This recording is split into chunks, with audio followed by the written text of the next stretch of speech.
Alors, pour ceux qui ont l'habitude de noter et qui veulent noter, le thème d'aujourd'hui, on le nomme tout simplement de la grossesse à l'accouchement, de la promesse à l'exaucement.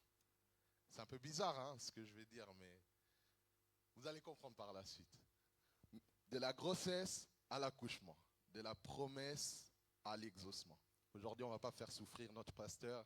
Je n'ai pas de texte de base, mais je donnerai au fur et à mesure, je donnerai peut-être des petits versets que vous pourriez tout simplement noter. Mais ce qu'on va partager aujourd'hui peut changer peut-être la manière de voir de quelqu'un, peut-être amener quelque chose de plus dans la vie de quelqu'un, et je pense que ça va fortement nous bénir. Moi, pareil, lorsque au final le Seigneur me parlait, ça m'a énormément béni, et je crois fortement aussi que ça sera le cas pour vous. Alors, j'ai dit de la grossesse à l'accouchement, de la promesse à l'exaucement. Vous savez, Dieu peut nous parler d'une manière ou d'une autre. Dieu peut nous parler à travers des choses qu'on ne pensait peut-être même pas que ça pourrait apporter quelque chose dans notre vie, mais finalement à travers ça, il nous apporte un enseignement, il nous apporte quelque chose de fort et finalement au final ça change notre vie.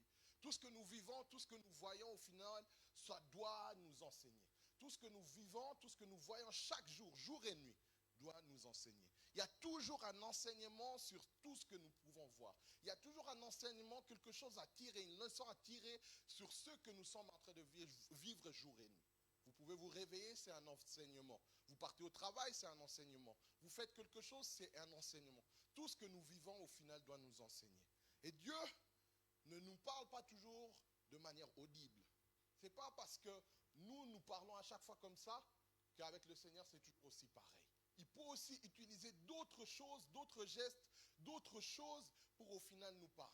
Il n'est pas toujours obligé de nous parler de cette manière comme nous sommes en train de parler maintenant, comme on peut parler à un homme. Il peut aussi utiliser d'autres choses, des choses qu'on voit, comme même ce matériel-là. À travers ce matériel, il peut nous parler. Amen. Et aujourd'hui, à travers la grossesse et l'accouchement, je ne suis pas là pour vous donner un cours de grossesse et d'accouchement, mais à travers ces deux gestes-là, on peut tirer un enseignement. À travers ces deux gestes-là, on peut tirer quelque chose de fort et au final repartir avec et le Seigneur nous fait du bien. Chaque étape, au final, de la grossesse jusqu'à l'accouchement peut être un enseignement pour nous. Et en fait, j'ai reçu cet enseignement-là alors que j'étais en train de regarder la télé avec Sarah. Elle a l'habitude de regarder une émission qu'on appelle Baby Boom. Ça parle d'accouchement, etc. Bon, moi, j'étais juste là, j'étais sur mon téléphone. Je n'ai pas vraiment l'habitude de regarder ce genre d'émission. Mais de temps en temps, je jetais un coup d'œil. Et ce qui s'est passé ce jour-là, c'est qu'elle a commencé à me parler de son expérience à elle. Comment elle a vécu sa grossesse jusqu'à l'accouchement. Comment elle a vécu en fait cette situation-là, ces deux accouchements, ces deux grossesses jusqu'à l'accouchement. Et bizarrement, lorsqu'elle était en train de parler, Dieu, à chaque étape qu'elle était en train de citer, qu'elle a vécue, Dieu était en train de me parler. C'était fou, c'était vraiment fou. Parce qu'elle me citait une étape et Dieu à côté me parlait aussi en même temps. Et j'étais là en train d'écrire sur mon téléphone. Au début, elle voulait commencer à s'énerver parce qu'elle avait l'impression que je ne l'écoutais pas. Alors que j'étais tout simplement en train de noter ce que le Seigneur était en train de me dire. Chaque étape qu'elle était en train de citer, Dieu me parlait d'une manière différente. Et avant même d'aller plus loin, j'aimerais vous exhorter vraiment à être connecté en esprit avec Dieu. Parce que vous comprendrez au final les choses comme Dieu les comprend. Alors que peut-être une personne est en train de vous parler, mais vous comprenez les choses comme Dieu est en train de les comprendre. Alors que vous avez une conversation avec une personne, mais vous comprenez directement que là, en fait, c'est Dieu qui est en train de me parler. C'est Dieu qui est en train de m'expliquer quelque chose. C'est Dieu qui est en train de me dire quelque chose. La Bible même va nous dire dans Romains 8, le verset 14, pour ceux qui veulent noter, « Car tous ceux qui sont conduits par l'Esprit de Dieu sont fils de Dieu. » Seuls ceux qui sont fils par l'Esprit ont la capacité de comprendre leur Père. Seuls ceux qui sont conduits par l'Esprit et qui sont enfants, filles, fils de Dieu, ont la capacité de comprendre que, là mon Père veut dire ça. Ça sera difficile pour quelqu'un qui n'a pas la proximité, qui n'est pas lié à Dieu, de comprendre le langage de Dieu, de comprendre la manière de parler de Dieu.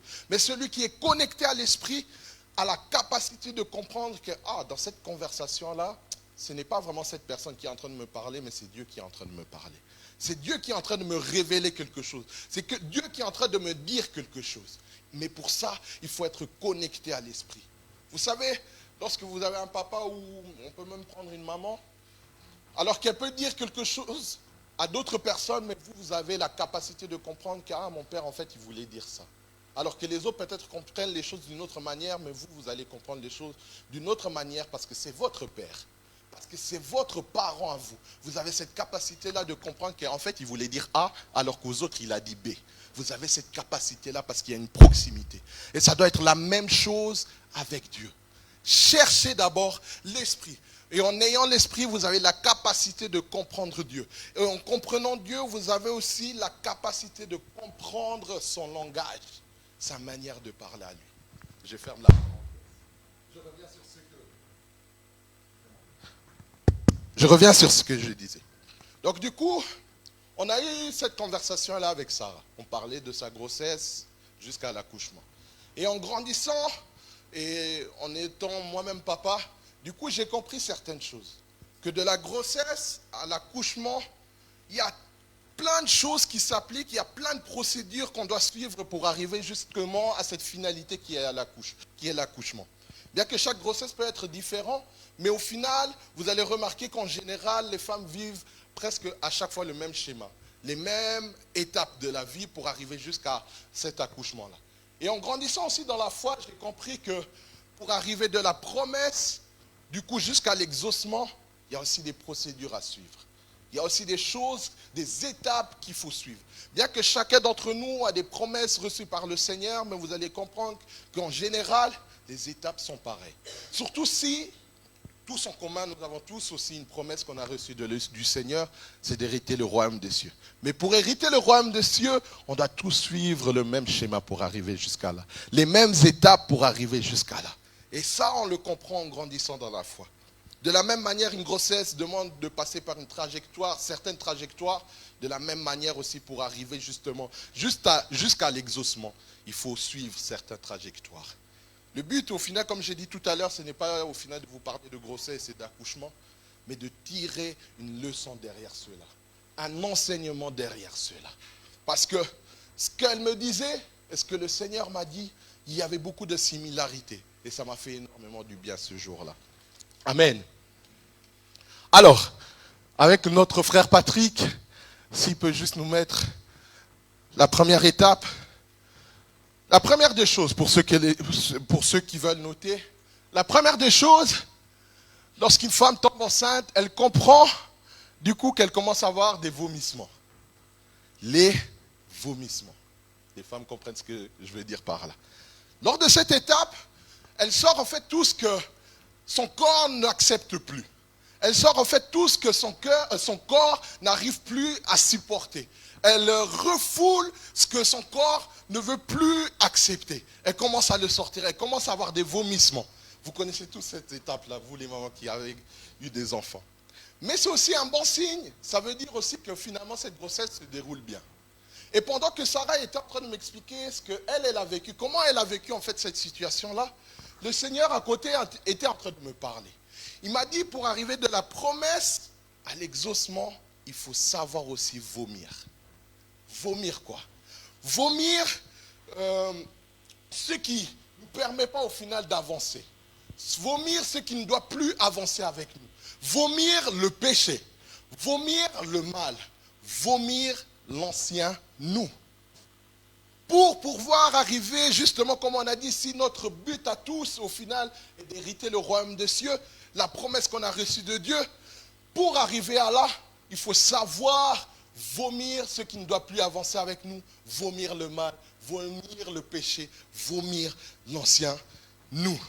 Christ même, lui-même, quand il est venu sur terre, avant de parler même de promesses et toutes ces choses-là, il a toujours commencé par nous exhorter les personnes qui étaient dans ce temps-là, il leur a exhorté de se repentir d'abord, de changer leur vie avant de parler de promesses. On ne peut pas parler de promesses si au final on n'a pas changé. Comment voulez-vous hériter le royaume des cieux si vous n'avez pas changé? Ce sera difficile.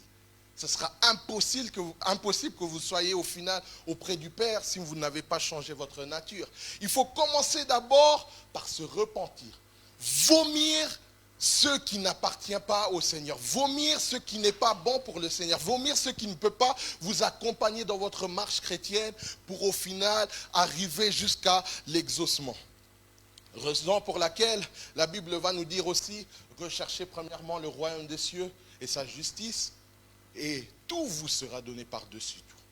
Avant d'avoir tout ce que nous voulons, il faut d'abord commencer par changer. Il faut commencer d'abord par vomir ce qui est en nous, ce qui ne doit pas nous accompagner pour arriver jusqu'à notre destination. La femme, on a dit qu'elle vomit ce qu'elle ne supporte plus, ce qui est tout à fait normal dans cette étape-là. Et pourquoi on ne pourrait pas aussi prendre cet exemple-là pour aussi l'amener dans notre vie chrétienne? Amen. On a parlé de vomir aussi l'ancien nous. Et la Bible va nous dire finalement que nous sommes des nouvelles créatures, des nouvelles choses arrivent maintenant et les choses passées sont passées. L'ancienne personne est passée. Il faut refouler, la Bible veut tout simplement nous dire de refouler ce qui est ancien pour maintenant regarder vers ce qui est devant nous. Et ce qui est devant nous, c'est l'exaucement. Le péché, le mal, finalement, ne va rien nous amener. Le péché, le mal va finalement nous éloigner de cet exaucement-là vers lequel nous sommes en train de partir. Mais le fait de refouler, de vomir toutes ces choses-là, nous fait avancer vers notre destinée. Vous avez des promesses de Dieu, mais pour arriver à certaines choses, il faut savoir vomir. Vomir le mal, vomir le péché, pour arriver vers notre destinée. Amen. Vomir, c'est affreux, oui, je le comprends. Et des fois, on ne veut pas le faire. Mais au final, vous allez remarquer, lorsque vous vomissez, vous vous sentez plus soulagé. Vous vous sentez bien. Vous vous sentez libre. Vomissez le péché. Vomissez le mal. Vomissez l'ancien vous. Et vous verrez que finalement, vous serez beaucoup plus soulagé. Et ça sera beaucoup plus facile pour vous d'aller vers votre exaucement. Ce que le Seigneur finalement vous a promis. Amen. Deuxième point. Notre frère Patrick. Ne plus, pour ceux qui veulent tout simplement noter, à un moment donné, il y a une étape qu'on appelle la femme ne supporte plus certaines choses. Et vous allez comprendre une chose qu'elle ne va pas. Voilà, exactement. Le deuxième point, on dit le fait de ne plus supporter certaines choses. La femme commence à ressentir un dégoût pour certaines odeurs et certaines habitudes. Vous savez de quoi je parle. Même des fois, c'est juste un parfum. Moi, je me souviens, Sarah, même juste mes parfums, elle ne supportait plus. Même certaines habitudes, elle abandonne. Certaines choses, elle ne veut plus les faire. Certaines choses, elle ne supporte plus. Elle ne veut plus de ces choses-là parce qu'elle n'arrive plus à supporter cette chose-là. Et cela, en fait, lorsque le Seigneur était en train lorsqu'elle était en train de me parler, le Seigneur aussi me parlait à côté. Et il faut faire une différence par rapport à ce qu'on disait tout à l'heure. Tout à l'heure, on a dit le vomissement. Mais là, par contre, on dit qu'on ne supporte plus la chose. Il faut faire une différence entre les deux. Avant, on a dit qu'on vomissait la chose, mais maintenant, on ne veut plus retourner dans ce qu'on ne supporte plus. Et le Seigneur était en train de me dire, pendant ce temps-là, il était en train de me dire que lorsque maintenant on a vomi, ce qu'on devait vomir, ce qu'on a sorti, on ne doit plus retourner vers ces choses-là. On ne doit plus aller vers ces choses-là parce que c'est ça au final qui retarde notre exaucement. C'est ça au final qui retarde là où nous devons partir. Alors qu'on a abandonné le mal, on a abandonné le péché, il ne faut maintenant plus retourner là-bas. Il ne faut plus supporter ces choses-là. Il ne faut plus que ces choses-là reviennent de notre côté parce qu'au final, ça retarde au final notre exaucement. Une femme qui sait exactement ce qu'elle ne supporte plus ne va plus toucher à ces choses-là. Elle essaiera d'éviter d'aller vers ces choses-là parce qu'elle sait que je ne me sentirai pas à l'aise si je vais vers ces choses-là. Ces habitudes-là que je faisais, si je repars vers ces habitudes, finalement, je ne me sentirai pas bien. Lorsque je mangerai ça, alors que ça ne me fait pas bien, je ne me sentirai pas bien parce que finalement, je mange quelque chose que je ne supportais pas. Et c'est de la même chose avec nous. Le Seigneur était en train de me dire qu'il ne faut plus retourner dans le passé maintenant. Ce que nous avons abandonné, il faut l'abandonner. Ce que vous avez laissé, vous devez le laisser maintenant. Il ne faut plus retourner dans ces choses-là. Parce qu'au final, ça ne fait que de vous retarder. Et de la même manière, comme j'ai dit qu'une femme sait exactement ce qui la dérange, un enfant de Dieu aussi sait exactement ce qui le dérange et ce qui ne permet pas à ce qu'il puisse avancer. Vous savez exactement quel est le péché qui vous retarde à chaque fois. Vous savez exactement quelle est la chose au final qui vous retarde à chaque fois. Vous savez exactement quelle est cette chose-là. Peut-être c'est des fréquentations. Peut-être au final c'est une relation, je ne sais pas. Mais vous savez exactement que cette chose-là, si je m'approche de cela, finalement je rate quelque chose. Je rate ce que le Seigneur m'a promis.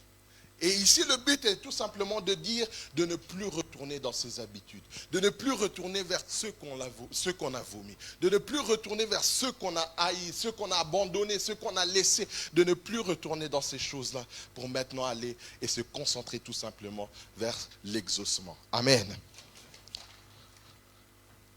Telle chose, je ne peux plus faire. Telle chose, je ne supporte plus. Telle chose, le Seigneur m'a interdit et je ne peux plus à l'aise. Le fait de s'abstenir au fait de toutes ces choses-là qu'on a vomi, finalement, fait que l'on puisse arriver vers notre destinée. Fait qu'on puisse arriver vers notre accouchement, vers notre exaucement, vers notre accomplissement. Amen. Troisième point, notre frère Patrick. Le troisième point, à un moment, elle me parle et me dit, oui, après avoir vomi, après avoir ne plus supporté certaines choses, il y a une étape qui est arrivée, c'est le fait de moins manger. Le corps estime qu'il n'a plus besoin au final de manger autant, de enregistrer énormément d'aliments comme d'habitude. Elle se prive de certaines nourritures, elle se prive même de se nourrir. Vous avez certaines femmes, il y a même des moments où elles ne mangent carrément plus. Et pendant ce temps, pendant qu'elle était en train de m'expliquer cela, le Seigneur me parlait du jeûne. Cela, ça doit nous enseigner au final le jeûne, jeûner. Et Dieu va me dire quelque chose. Il va me dire, pour arriver justement à l'exaucement, il faut maintenant que tu saches jeûner. Pour arriver à l'exaucement, il faut savoir se priver de certaines choses. Il faut savoir se priver de certaines habitudes qu'on a à faire. Le corps, par moment, doit nous demander aussi de se priver de certaines choses. Le corps doit, par moment, nous demander de jeûner. Le corps doit, par moment, nous demander d'abandonner certaines habitudes pour finalement juste se concentrer sur ce qui est important, l'exaucement. Cela fait partie du jeu. De la même manière que cela fait partie du jeu de la grossesse, par moment, d'éviter de se nourrir, de se priver de certaines nourritures, cela doit aussi faire partie de notre vie chrétienne. Savoir se priver, jeûner. Le jeûne nous permet pas seulement au final de nous rapprocher de Dieu, mais aussi de nous rapprocher vers l'exaucement. La Bible elle-même, à plusieurs reprises, va nous exhorter finalement de jeûner. À plusieurs reprises, Christ va aussi parler de jeûne. À plusieurs moments, vous allez voir des versets qui parlent du jeûne. Et si la Bible parle du jeûne, c'est parce que ce moment-là est précieux et important. Vous allez voir un moment dans la Bible, on a parlé la dernière fois lorsque nous parlions de Esther. Nous avons dit que Esther, à un moment donné, alors que le peuple doit être tué, ce qu'elle va faire, elle va dire au peuple, jeûnons, moi je vais jeûner de mon côté, vous aussi jeûnez de votre côté. Lorsque je vais apporter la requête vers le roi, au final il sera accepté. Mais pourquoi ? Elle ne jeûne pas parce qu'elle veut se rapprocher de Dieu, mais elle veut jeûner parce qu'elle sait que j'ai un objectif à atteindre. Oui, il y a aussi ce côté-là où on s'attache à Dieu encore plus, mais elle jeûne parce qu'elle a un objectif à atteindre. Et elle a atteint son objectif parce qu'elle a jeûné, parce qu'elle s'est privée, parce qu'elle s'est privée de certaines choses. On voit aussi plusieurs d'autres exemples dans la Bible où les gens ont jeûné et ils ont reçu ce qu'ils avaient demandé au Père. Jeûner n'est pas tout simplement fait pour se rapprocher de Dieu. C'est la première, oui, c'est notre première raison, mais c'est aussi pour se rapprocher vers ce que Dieu nous a promis. Apprenez à jeûner, parce que le Seigneur vous veut dans ces moments-là pour que vous puissiez atteindre votre objectif et arriver jusqu'à l'exaucement. Amen.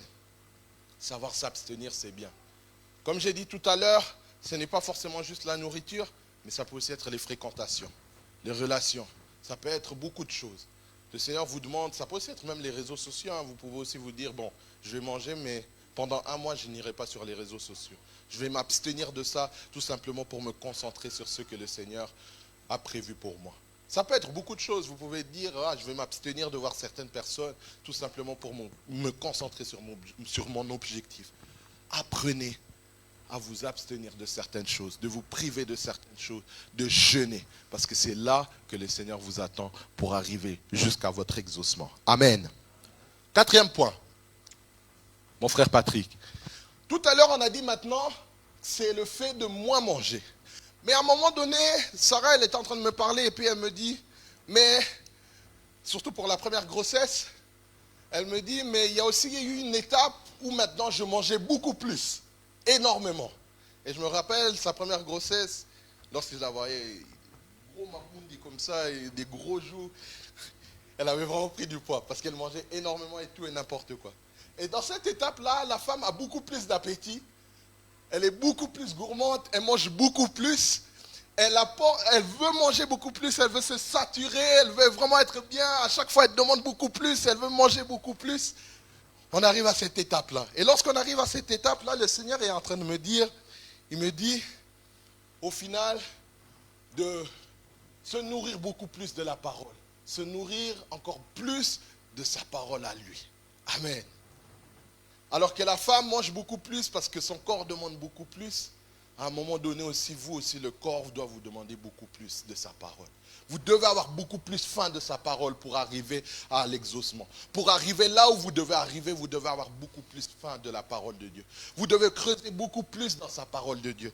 La parole va même nous dire que l'homme ne vivra pas que du pain, mais aussi de la parole de Dieu. Vous connaissez tous ce verset-là. Nourrissez-vous de la parole de Dieu. Cherchez encore plus. Cherchez encore plus. Parce qu'au final, la méditation nous apporte beaucoup de choses. De la même manière, une femme, lorsqu'elle mange beaucoup, au final, elle va finir par grossir un jour. Vous aussi, vous finissez par grossir spirituellement. Grandir spirituellement. Et c'est ça au final le but, de grandir spirituellement. Parce qu'on creuse, on mange beaucoup plus, on est beaucoup plus gourmand, on cherche beaucoup plus la face de Dieu dans la méditation. Et finalement, on grandit spirituellement. On devient beaucoup plus costaud, on devient beaucoup plus balèze dans les choses de Dieu. Et cela nous accompagne jusqu'à l'exaucement, jusqu'à ce que le Seigneur nous avait promis. Deuxièmement, on arrive à distinguer ce qui est nécessité au final pour arriver jusqu'à cet exaucement-là. On arrive à dire que bon, ça c'est pas nécessaire, ça c'est nécessaire parce qu'on médite beaucoup plus la parole et on comprend ce qui est nécessaire pour nous pour arriver jusqu'à l'exaucement. Le troisième point, c'est de même, une femme se sent mieux après avoir mangé. Nous aussi, on se sent beaucoup plus apaisé après avoir médité, après avoir creusé, après avoir cherché, après avoir mangé la parole de Dieu. On se sent beaucoup plus à l'aise, beaucoup plus apaisé. Quatrièmement, vous connaissez tous ce verset, vous pouvez tout simplement noter Josué 1, de verset 8. On va nous dire que celui qui médite jour et nuit, le résultat c'est quoi? C'est la réussite. Vous voulez réussir? Arriver jusqu'à l'exaucement? Vous voulez arriver jusqu'à là où le Seigneur vous avait promis? Vous voulez hériter le royaume des cieux? Vous voulez obtenir cela? Méditez jour et nuit. Creusez encore plus, cherchez encore plus. Et c'est là au final que vous aurez les résultats que vous cherchez. Amen. N'oubliez pas surtout que lorsqu'une femme mange et mange, c'est l'avantage aussi de l'enfant. C'est l'avantage de l'enfant. Plus vous mangez, plus l'enfant aussi est bien. Et pour nous, c'est pareil. Plus on creuse dans la parole de Dieu, plus on mange, plus on cherche, plus on médite, finalement, l'avantage revient qu'à nous et à l'exaucement qui nous attend finalement, qui est notre enfant. Amen. 5e point, frère Patrick. Après le fait de manger, on a aussi le fait de vouloir s'exprimer en tout temps. Et ce qu'on ressent. Il y a une étape, elle me dit, mais tu sais, à un moment donné dans la grossesse, je ressentais beaucoup le besoin de parler à chaque fois. Et vous savez, les femmes, elles parlent. Et là, encore pendant la grossesse, elles parlent encore plus, Elle dit ce qu'elle ressent, ses pleurs, elle a commencé à pleurer pendant qu'elle parle, toutes ces choses-là. Donc, elle vous fait comprendre qu'elle a besoin de parler. Et pendant qu'elle me dit ça, le Seigneur aussi est en train de me parler. Il me dit, tu vois cette étape-là, c'est le fait de parler avec moi, d'avoir une conversation avec moi, du fait de me dire ce que tu ressens. En gros, de prier. Amen. La Bible va nous dire quoi? De prier sans cesse. Prier sans relâche. De prier sans cesse. Et que ce soit dans la vie de tous les jours, ou surtout pour arriver à l'exaucement aussi, comme on a dit, ne vous arrêtez jamais à prier. Continuez à prier. Cherchez la face de Dieu. Cherchez, cherchez. Vous savez, prier, ce n'est pas simplement toujours comme on le fait ici, d'ouvrir sa bouche et de prier. Mais vous pouvez aussi prier dans votre cœur, partout où vous êtes. Quelqu'un qui est à l'école, pendant que le prof il est en train de parler, vous n'allez pas commencer vous aussi à parler, à prier, non. Mais dans votre cœur, priez. Je suis en cours, le Seigneur, aide-moi à comprendre ce cours, aide-moi à faire ceci, cela. Vous êtes au travail, vous n'allez pas commencer à déranger vos collaborateurs, vos camarades, vos collègues, non. Mais dans votre cœur, vous pouvez prier. Soyez toujours en conversation avec le Seigneur. Soyez toujours en train de parler avec le Seigneur. Ce qui est bien avec Dieu, c'est qu'il est toujours là pour nous. Alors que nous, des fois les hommes, des fois le fait que la femme, elle parle, des fois ça nous fatigue. Mais Dieu ne se fatigue jamais de vous écouter. Dieu est toujours là pour vous écouter.